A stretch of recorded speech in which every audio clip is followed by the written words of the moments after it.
Hey, bien o no, les saluda Camilo Acosta y hoy continuamos en este bello canal para hablar del deporte más popular del mundo, el mismo que ya saben, el fútbol. Historias, folclore, análisis no tácticos, curiosidades y datos que no sabían que necesitaban.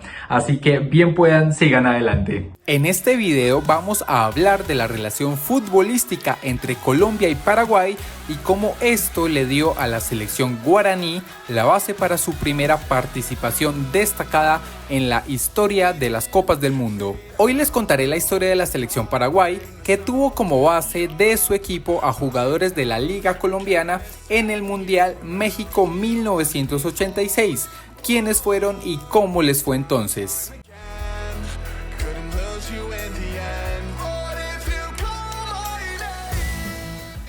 El vínculo entre Colombia y Paraguay, que algunos llaman hermandad, no solo pasa por lo futbolístico, sino también por lo político. En ese aspecto, data desde 1864 con la guerra de la Triple Alianza que enfrentó Paraguay ante la banda de Argentina, Brasil y Uruguay.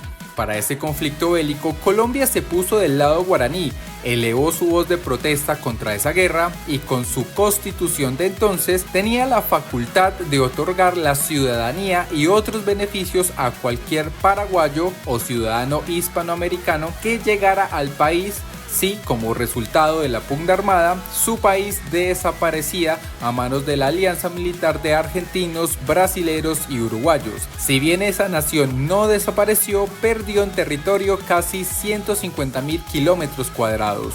De ese apoyo moral y político nació una buena relación bilateral futbolera entre ambas naciones, tanto así que en 1924 en Paraguay se fundó el equipo Club Sport Colombia, en conmemoración y honor al aliento que el pueblo y el gobierno cafetero les dio en esa guerra. Además de esto, Colombia ha sido tierra fértil para futbolistas paraguayos que han triunfado con varios equipos colombianos.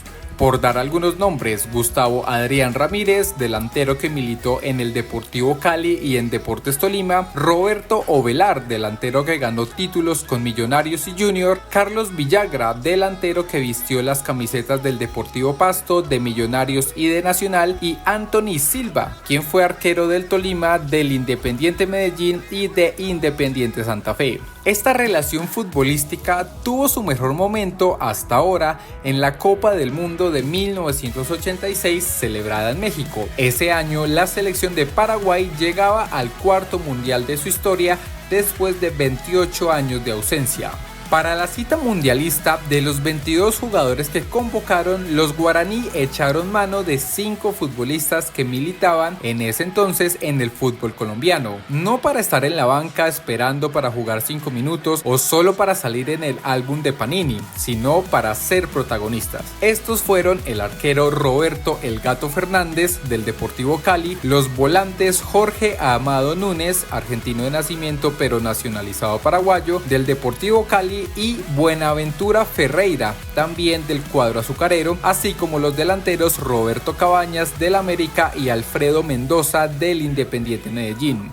Para ese mundial, los 5 fueron la base de esa selección durante su participación, tanto así que todos fueron titulares en los 4 partidos que disputaron. Solo uno de ellos era sustituido y los demás fueron piezas clave que jugaron los encuentros completos. En esa ocasión, Paraguay disputó la fase de grupos contra Irak, México y Bélgica y avanzó a octavos de final contra Inglaterra, en el que quedó eliminada.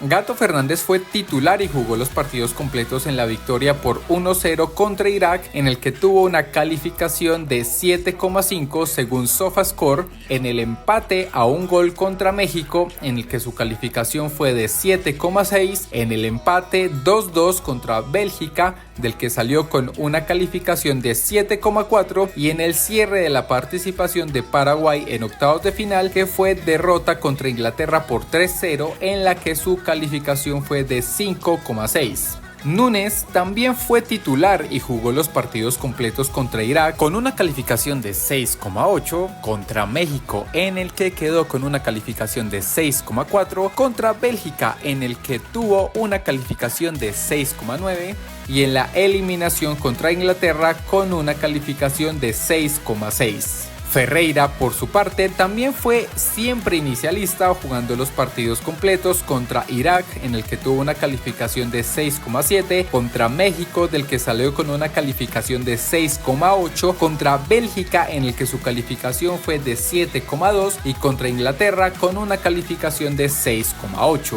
Cabañas, al igual que los anteriores, fue titular y jugó completos los partidos contra Irak con una calificación de 7,5, contra México, en el que tuvo una calificación de 6,8, contra Bélgica, en el que además de anotar los 2 goles fue la figura de su selección con una calificación de 8,5, y contra Inglaterra finalmente, en el que su calificación fue de 6,6. Finalmente, si bien fue titular en los 4 cotejos mundialistas, Mendoza era sustituido. Contra Irak salió al minuto 89 con una calificación de 7,4, contra México salió al minuto 62 y tuvo una calificación de 6,4, contra Bélgica salió al minuto 68 y alcanzó un puntaje de 6,9. El único partido que jugó completo fue el último contra Inglaterra, del que salió con una calificación de 6,7.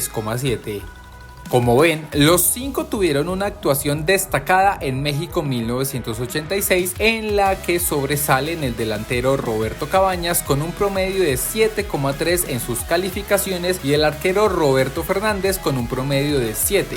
Esta actuación fue por 24 años la mejor de la selección Paraguay en la historia de los mundiales, después de haber quedado eliminada en primera fase en los campeonatos de Uruguay 1930, Brasil 1950 y Suecia 1958. Este registro lo batió la selección que fue a la Copa del Mundo Sudáfrica 2010, en la que llegaron hasta cuartos de final, cayendo eliminada ante España, que terminó siendo campeona.